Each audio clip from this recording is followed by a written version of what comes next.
Hello everyone, my name is Charity. Welcome to my YouTube channel. Today I'm going to be sharing some information about natural hair care. Today I just wanted to talk specifically about the importance of having a hair routine. In order to have and attain natural healthy hair, you have to have a routine. Now, what is a routine?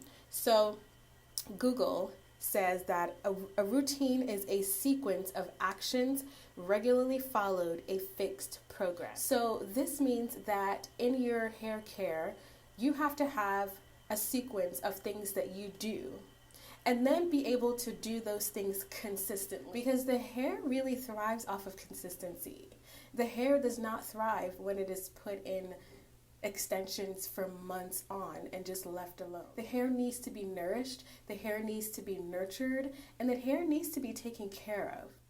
So for example, my hair routine is that every week I wash my hair. That means that I shampoo my hair, that means that I condition my hair, that means that I detangle, and that means that I style my hair. It's so important for you to have a routine, because that is the only way that your hair is going to thrive. Having a routine also means that you are actually prioritizing your hair. A lot of women in general, there's an attitude of, well, I don't want to be bothered with my hair, or I don't want to deal with my hair, or I don't want to, handle my hair. And I understand. There are times where, it's like I want to put my hair away and, just kind of just let it be away, and so I can focus on other things. I understand that. When we begin to go long periods of time, like a month, 2 months, having our hair underneath extensions and weaves and all these different things, honestly, it's not healthy. Because just as how we have to wash our bodies, our scalp needs to be washed as well. A clean scalp will encourage healthy hair growth. Prioritize your hair. Include your hair care into your calendar. If you're somebody who plans, and even if you don't plan your week or your month, it is important to establish a specific time when you are like, okay, I'm going to wash my hair every 1 week. I'm going to wash my hair every 2 weeks. That period should be dedicated to you nourishing the hair. Like having a hair time, like you and your hair time, just nourishing the hair and taking care of the hair and just giving it what it needs. Another thing to also remember is that sometimes your routine would need to be adjusted based on your lifestyle. If you're someone who, based on what you do, maybe work or school, you're not able to wash your hair weekly, that's fine. You may be able to extend it. But then the other thing also is that you also have to listen to your hair. For instance, I used to be able to wash my hair every 2 weeks, but of recent, my hair cannot take every 2 weeks anymore.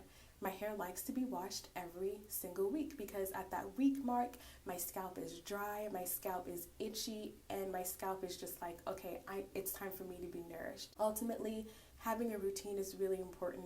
Make sure that you are setting out a specific time within every month where you're like, okay, this is a time that's dedicated to taking care of my hair, and then be very, very consistent in doing that. And if you don't already have a routine, I would encourage you to just take a look at your hair and see what your hair needs. Maybe your hair is breaking, maybe your edges are receding, or your edges are just balding out. Whatever it is that you have identified that your hair needs, you will then be able to tailor your routine to that. So for example, if you are experiencing breakage, then one of the things that I would encourage that you not do is to comb your hair while your hair is dry. Because combing your hair while your hair is dry is just a recipe for breakage. You are just breaking your hair, and it's not helping. So what you can include in your routine is that before you apply any type of a comb to your hair at all,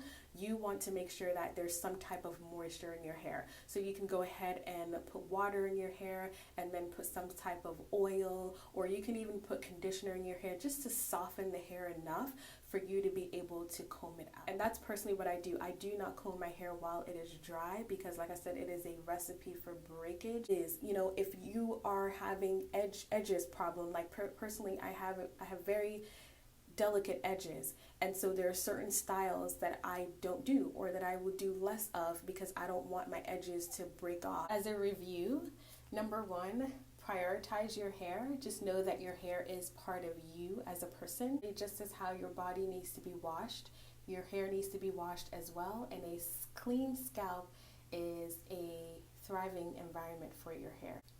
Number 2 is to set a time within the month when you can take care of your hair. That can be weekly, that can be bi-weekly, that can be every 3 weeks. That is up to you and based on your lifestyle. Don't just abandon the hair. Take care of it. Just know that it belongs to you, and the time that you put in it will determine what you will get out of it. And then be consistent with that. You know, if it's every week that you're gonna wash your hair, be consistent. And I know sometimes life gets in the way and we're not able to, but as much as possible, be consistent with that schedule that you are able to establish for yourself. The next thing is to listen to your hair. Sometimes certain environments can impact our hair. The weather can impact our hair. If the weather is too dry, if the weather is too moist, it's important to know how all of these external elements or even internal elements, what we eat or what we don't eat, can have an impact on the health and the growth of our hair. And so just pay attention to your hair. You know, maybe you just realize all of a sudden, wow, my hair is dry. And maybe it's because all of a sudden it's so hot outside, that your scalp and your hair is dry. It's drier than what it used to be. And so just pay attention to your hair, know your hair, because that will help you to know when to care for it and when to give it what it really needs. The other thing also is to observe your hair and just see what it needs. Your hair is breaking and you're just not happy about that, or maybe you want your hair to be long. What are your hair goals? I'm not saying have hair goals, but you may have hair goals, but that's okay. That's okay. It's important to identify what your hair needs, because then you'll be able to include it into your routine, and then you'll be able to feed it what it really needs. It's kind of like a plant, a plant needs water. In fact, certain plants are so specific to what they need. Certain plants need less sun, certain plants need more sun, and so your hair is unique. The things that will thrive on your hair may not necessarily thrive with my hair. So get to know your hair, really get to know your hair. Pay attention to your hair needs, and be committed to it. Be dedicated to it, prioritize it. You can add prayer as well. You can pray that the Lord will help you, because it's not easy. But He has given us our hair. In fact, the Bible says that all of the hairs on our head are all numbered. He knows how to help us to take care of it. And so we can definitely include Him in the process and ask Him for grace and wisdom, and to connect us to the right resources so that we are able to take care of this hair that He's given us. Well, I hope to talk to you later in another video. Have a blessed day, and I'll talk to you soon. Bye!